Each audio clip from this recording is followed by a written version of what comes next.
Hello mga kasimple at welcome back. December 15, araw ng Monday. Ayan, kumusta na kayo mga kasimple? Sana nasa mabuti kayong kalagayan. At ito na naman si kasimple nyo, nagbabalik. At gusto ko lang, kasi may nakita na naman ako. Alam nyo naman si kasimple, pag may nakikita sa mundo ng social media na maingay pero walang kwenta. Gusto kong pag-usapan natin. Ayan. Itong si Amy Marcos. Ayoko nga sanang tawagin Marcos to dahil Amy na lang. Ayan. Si Senador Amy. Ayan. Putak ng putak sa isang BICAM conference ba yan? O sa kanilang deliberation ng isang mga budget. ang gandang panoorin kasi kung paano siya pumukpok. Wala, may tinataas pa siyang papel bakit wala akong makitang ganito ng DPWH? Wala akong ganito, wala akong ganyan, wala akong makita dito. Bakit? Bandang huli, sinagot siya ni Senator Gatchalian. Bukas pa po kasi yung schedule ng DPWH. Nga si Amy. Huwag mong tawagin Amy, kasimple. Senador Amy. Ayan.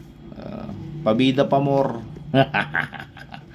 May isa na naman, mayroon naman ako nakita sa social media. Ito naman si Robin Padilla, senador. Ayan. Ayaw na daw niyang tumakbo sa 2028. Ayaw na niyang magpalagay sa kanilang slate, sa kanilang tawag nito, kung saan man yung nawawala sa si kasimple si Senador Amy kasi pabida sa lineup. Ayan, ayaw na magpalagay ni Senador Robin Padilla.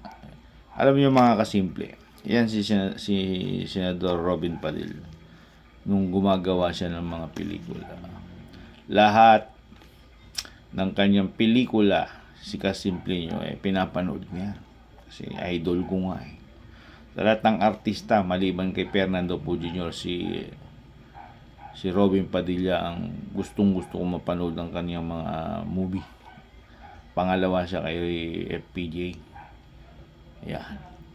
Pero atuwa naman ako kung totoo yung sinasabi niya na ayaw na niya magpalagay sa lineup. In fairness to him, baka nakakapag-isip na siya na pang pelikula lang talaga siya. So, for that matter, maganda. Maraming natuwa kung talagang totoo na ayaw na niyan tumakbo.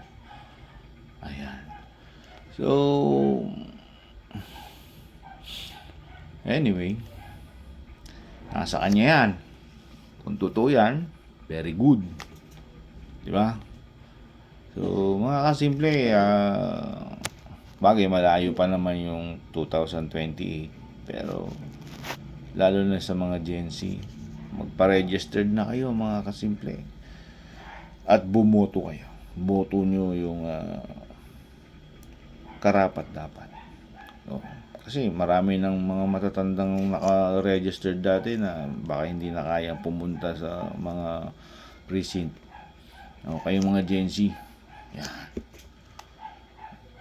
Kayo na lang ang pag-asa ng bayan. Anyway, at malayo pa naman yan, huwag na natin pag-usapan. Ang pag-usapan natin yung mga nangyayari ngayon. Ayan. Kung totoong mayroon ng warrant of arrest si Senator Bato, ay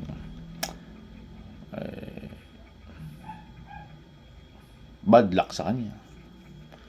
Kung totoong isa-serve sa kanya, anong magiging reaction niya? Dati sabi niya, make my day, sabi niya kay Trillanes, di ba? So, tingnan natin. We'll see kung gaano siya katapang. Ayan. Doon naman kay kanino? Kay yung party list, ako Bicol, yung nagliling sa Pangulo na siya yung mastermind, si ano ba yun? Congressman ko ba yun? Yung ako Bicol party list. Hindi ko kilala yun kasi nakilala ko lang siya nung may AI na lumabas na nagsasalita siya na sabi niya si Marcos daw, si Pangulong Marcos daw ang lahat ng mastermind. Ayan. Dapat mahuli na yun. Ayan. Puro na lang siya ngaw-ngaw sa internet, sa social media. Si Roque, ayan, pag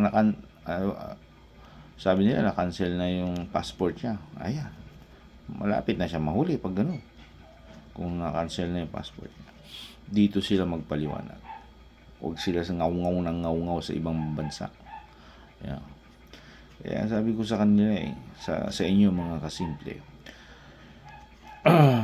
hindi komot sinabi na ng isang tao. Halimbawa ako, gusto ko lang manira, or totoo man yung sinasabi ko, pero kung wala naman akong ebidensya na nilalabas, or ayaw kong magsampa ng kaso, dun lang ako sa kung saan ako, dun lang ako sa tinatawag na pwede ako magkubli, pwede akong hindi nila matuntun, magsalita ako ng magsalita dahil alam ko hindi nila ako makakante dahil nasa ibang bansa din ako. Sabihin, sige ganyan, siya yung kriminal, siya yung magnanakaw. Tama yung mga abogado na na nagsasabi ng kailangan nilang manumpa, sworn statement, ipanotarize yung mga sinasabi nila, kung verbal, panumpaan nila, kung written, panotary, then manumpa ulit. Yan ang mga totoong abogado. Sinasabi nila yung talagang nasa batas kung anong dapat gawin. Hindi yung mga abogado na iba na pwede na yan. Pwede na yan, sinabi na niya yan eh. Ayan. Pwede din yan. Kahit na peki yung notary. Pwede na? Kahit peki? Wow. Kasi sinabi ng tao, kahit peki yung notary. Oh, ano ka ba? Abogado kayo. Dapat sabihin nyo yung dapat gawin ng isang ordinaryong mamamayan. Wag nyo siya lang i-mislead. Di ba, mga kasimple? Oh. Hindi ko against kayo dun sa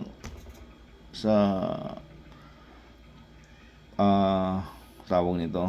Bagay, maraming mga abogado na binabaluktot ang tama. Minimal lang naman. Marami pa rin mga abogado na talagang hindi nila matake. Kung halimbawa yung kanilang client is talagang nagsisinungaling, hindi ayaw na nilang yun, paglaban. Bagkus pinapayuhan nila kung anong dapat gawin. You surrender para mas gumaan ang sentensya mo o ang kaso mo. Wala na tayo kasing laban. Yan ang mga advice ng mga matitinong abogado. Ayan. Hindi yung okay, akong bahala dyan, magbabayad tayo ng mga false witnesses, mga this guy or whatever, gagawa tayo ng kwento o i-reverse natin. I-boomerang natin sa kanila. Kahit at least maantala o kaya hayaan mo ang mga tao na maniwala sa'yo dahil sikat ka. May mga ganun eh. May mga ganung technique, mga strategy na mga hampas lupa ng mga abogado na pera ang habol. Hindi yung pinanumpaan nila na magiging patas. Ayan, nakapanumpa silang ganyan. Nung sila'y gumawa, practice, graduate. Oh, ang daming mga abogado na saludo ako. O kung totoo man yung napakinggan ko o napanood ko kay Attorney Panelo, hindi na niya dinidiscredit si Marcos, si Pangulong Marcos, kung di maganda yung mga sinasabi niya dun sa panayam sa kanya. And of course, FYI lang, yung kanya misis, doktor ko siya. Doon ako nagpapacheck up lagi. Ayan. Hindi ko siya private doctor kasi mahirap lang ako. Doon lang ako nagpapacheck up. Yung kanyang misis ni Attorney Panelo. Bait yung misis niya. Of course, si Attorney Panelo, mabait. So, mga kasimple, ayan. At sana naimpuhan ko naman kayo. Yung mga hindi pa nakapanood sa mga binalitaktakan natin. Ayan.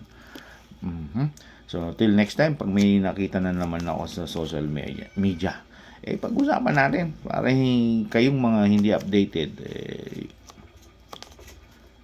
malaman nyo. Ayan. Yung mga napanood na, yung mga sinabi ko, mag-likes na lang kayo. And, of course, pag gusto nyo itong video, mag-likes and share or mag-subscribe na rin kayo. At hindi man lang nadadagdag subscriber ni Kasimple. Ingat lagi mga kasimple. Bye-bye.